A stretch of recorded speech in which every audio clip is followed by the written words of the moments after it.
This week on Supercars Talk, I pose the question, what if Shane Van Gisbergen does leave the series at the end of 2023?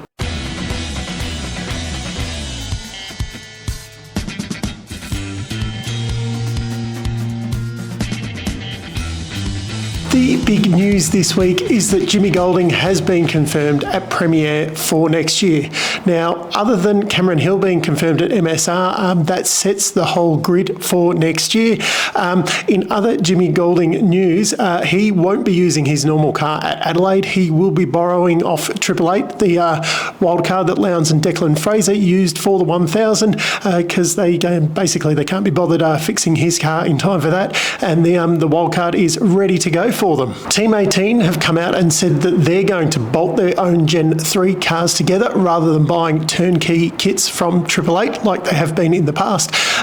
Somehow they think this is going to make themselves more competitive. Something about, when 888 joined the series, they didn't go and buy cars off HRT, they went and built their own. So that's going to be the magic bullet to bolster Team 18 right to the front of the grid. Supercars is working on their own version of Drive to Survive.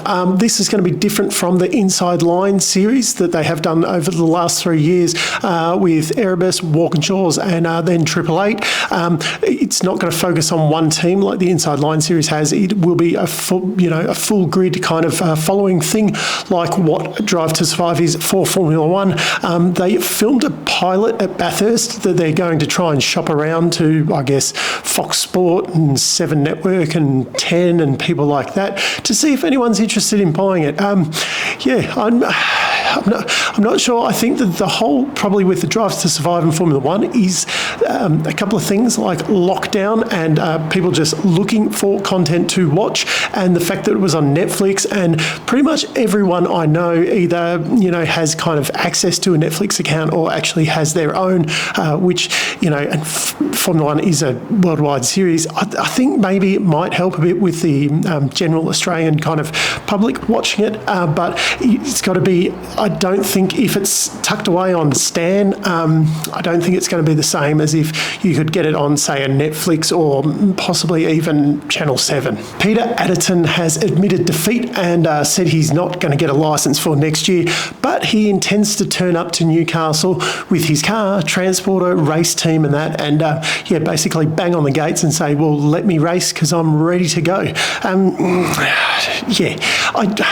It's a hard one because I just want to see more cars on the grid. I don't want to see it, confined to these 26 licenses that are supposedly there. But also it is a bit childish to just say, well, I'm going to turn up with my bat and ball and let me play. This also brings out the best of the internet, the usual comments about this is the death of supercars because, someone wants to come and play in the series. More people are interested than kind of what licenses they have, I suppose, because I think they may be holding on to this license for the Blanchards to expand for 2024, and that's why they're kind of guarding on it, because they do want this 2x2 thing. They don't want these single car teams or, 3 car teams, or, it all has to be 2x2, very strict. So it brings out, the best of the internet and people saying, death of supercars, it was better in the old days where you could watch it on free-to-air, blah, blah, blah, and all that.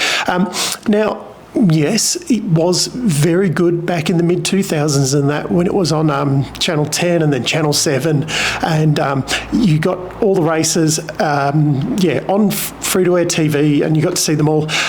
Some of them weren't live though. This is the big thing with Foxtel, that the KO membership, we're paying $15 a month. It's not much. Split between 2 of us in the household, $7.50 each a month. It's not much, I don't think. I spend $5 on a coffee each day pretty much. The $7.50 to watch my favourite sports, because I get to see Formula One and IndyCar on there as well. Well, I have to pay for sand now, but I get to see Formula One on there as well. I don't think it's that much, and you get to see every session, every race, live, ad-free. If you're not there on time, you can, play the catch-up and watch it, time shift and that on it, all of that. I just think back to the, we'll call them the dark days of the late 80s, early 90s when I got onto the sport, and there used to be an hour highlights on Channel 7 around midnight, and that was, so you would have an hour, they'd have a single race over the weekend, you'd have the hour race, and then you'd turn on the telecast, they'd have a bit of an intro, maybe a little bit about qualifying, then they'd have the start of the race, then they'd have to do the podium and that at the end, and fit in like 4 ad breaks in there into that hour. So you didn't really get to see the whole race in that telecast. So that's where, there's more people wanting to come in than what there are slots available. And I think the TV product is the best that it is. As for the racing, sometimes, okay, yes, we can criticise that a bit, but it's overall it's the most competitive it's ever been. Guys like Jack Smith say in that the way BJR is run these days and the way Jack Smith is, if you put him back in a 90s field with that kind of setup the way it is now, he'd be a top 10 runner. So, I think sometimes we have to take away those rose-coloured glasses and look at the actual positives that we've got now. Okay, for the main talking point this week, which it's taken us a long time to get here, but what happens if Shane Van Gisbergen does come, on his promise and he does leave Supercars for something else at the end of 2023? Kind of what happens to the sport? We did have something very similar to this happen only a couple of years ago when McLaughlin left at the end of 2020 to go IndyCar racing. At that time, we had, in 2020, we had the following winners in the series: McLaughlin, Van Gisbergen, Whincup, Percat, LeBrock, De Pasquale, Coulthard, Waters and Garth Tander, all taking a win within that season. When you came to the end of 2020 then also, you had the hope of Waters and Mostert that were going to take the fight to the Triple Eight guys. You also had Whincup within that Triple Eight team. The inter-team battles were there, and there was also the hot prospect lineup of Anton and Will Davison coming into DJR. So things were looking really good, that it was going to be very, the competition was going to be very strong for the following year, so we might not miss having Scotty there as much.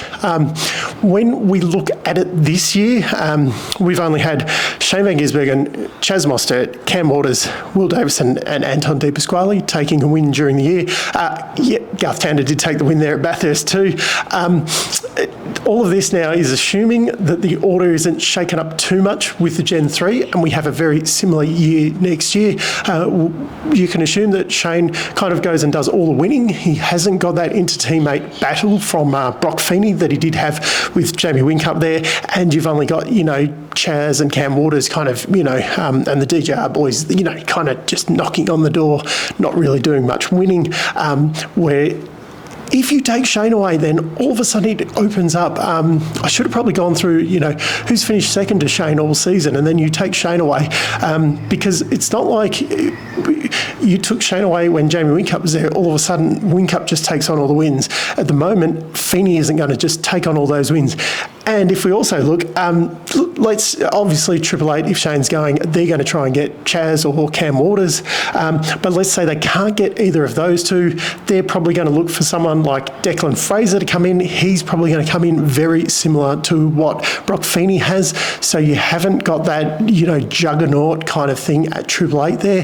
They're going to be in the fight more, obviously, with Shane not there. But I think overall, like, you are losing the star of the series. He's definitely the star at the moment, but it does bring some of those other personalities through to shine a bit more, and it would open up the field a lot more. Now, of course, Gen 3 could throw a big spanner in the works. It could see 15 different winners next year or something stupid. But yeah, at the moment, I think if Shane was going to leave at the end of this year, I would say you would miss that star power, but overall the racing would probably be better because you would overall have more people in with a shot of winning, whereas at the moment it seems a bit like, okay, Shane's going to go and win, and then who's going to finish second? So down in the comments, let me know what you think. If Shane left, would you miss him, or would you see it as an opening for everybody else? So also now, last week I uploaded something I recorded earlier on in the year. I've been a little bit sick lately. I do have to go and see a specialist this week. I'm not going to get into it too much, but I think my voice sounds, I'm not sure if it's something but my voice sounds funny to me, so it might sound funny to you guys as well. But I may miss a couple of weeks or something while all of this stuff's going on. Don't stress if I miss anything. I'm going to try and keep videos going, but maybe sometimes you have to take a bit of a back seat like I did last week. Luckily, I had that episode ready to go. Also, let me know what you think of those. Would you like to see more of them? I've had a bit of positive feedback. They do take a little bit of time because it basically takes the same as a normal race review to sit there and watch it, take your notes, record it. You've got to go back in time a bit to see what was going on around those races. But I do quite enjoy doing it. So the plan is to do some more of those over the summer. So also down in the comments, let me know if there's any particular races you'd like to see. But until next time, I'm still Dave, and I'll catch you later.